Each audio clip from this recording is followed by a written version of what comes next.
1차 세계대전이 휩쓸고 간 자리에 모든 걸 잃어버린 사람들이 있었습니다. 어니스트 해밍웨이의 소설이죠. 태양은 다시 떠오른다. 바로 그들의 이야기입니다. 오늘 한 세대의 깊은 절망 속에서 어떻게 희미한 희망의 불씨를 찾아 헤매는지 그 여정을 함께 따라가 보려고 합니다. 이 소설은요, 정말 강렬한 한 문장으로 시작해야만 합니다. 바로 거트루드 스타인의 이 말. 당신들은 모두 잃어버린 세대요. 여기서 길을 잃었다는 건 그냥 방향을 모른다는 뜻이 아니에요. 이건 전쟁 때문에 기존의 모든 가치관과 믿음이 완전히 박살나버린 그 세대의 텅 빈 영혼을 그대로 꿰뚫는 말입니다. 그런데 정말 흥미로운 지점은 바로 여기예요.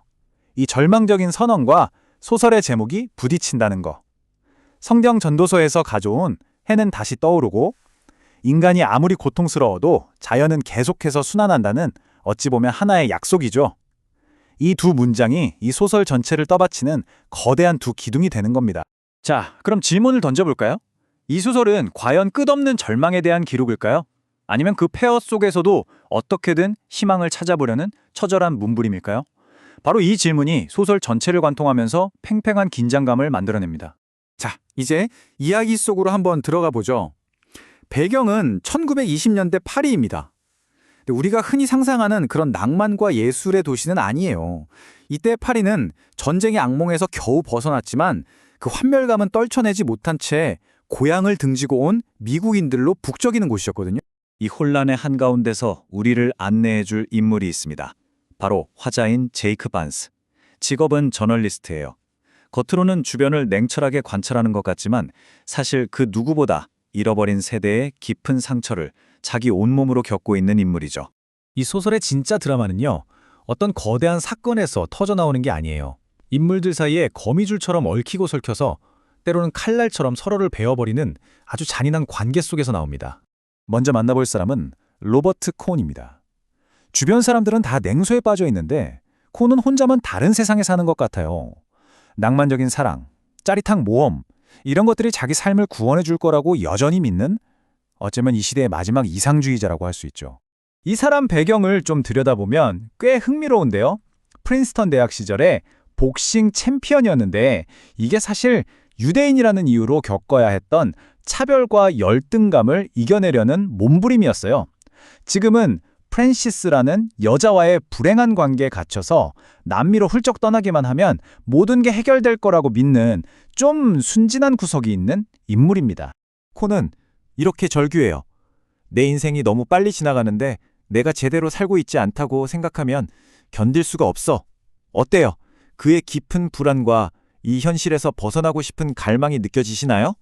하지만 이런 콘의 이상주의에 우리의 화자 제이크가 정말 찬물을 확 끼얹습니다. 아주 차갑게 현실을 일깨워주죠. 장소를 옮긴다고 해서 너 자신에게서 도망칠 수는 없어. 이 대화, 이게 그냥 말다툼이 아닙니다. 다른 곳으로 가면 괜찮아질 거야 라는 어쩌면 전쟁 이전 세대의 낭만적인 환상과 아니, 문제는 네 안에 있어 라는 전쟁이 남긴 냉혹한 현실인식이 정면으로 꽝 하고 충돌하는 순간인 거죠.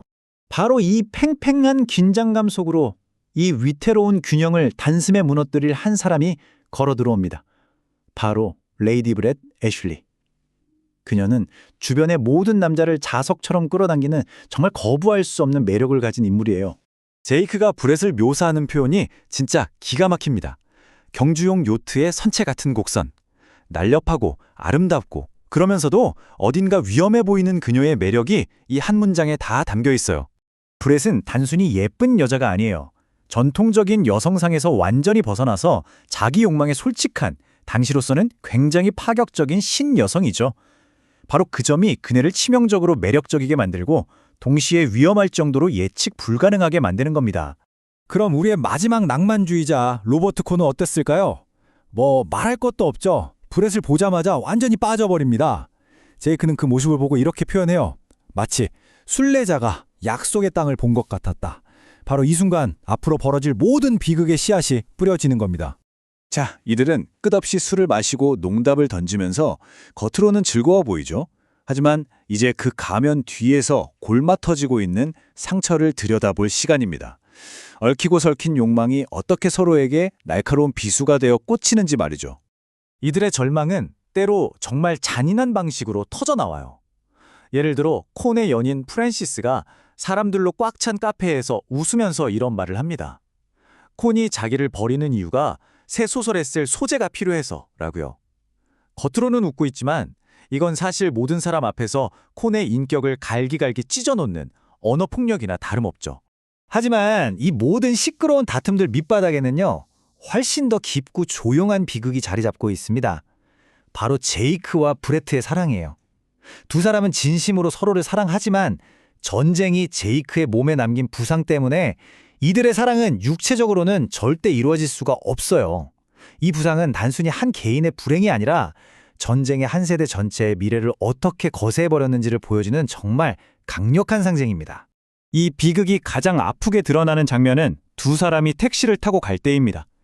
택시 안에는 무거운 침묵이 흐르는데 그러다 브렛이 먼저 입을 열어요. 자기야, 나 너무 비참했어. 이 한마디에 그동안 억눌러 왔던 모든 고통이 터져 나오기 시작하는 거죠.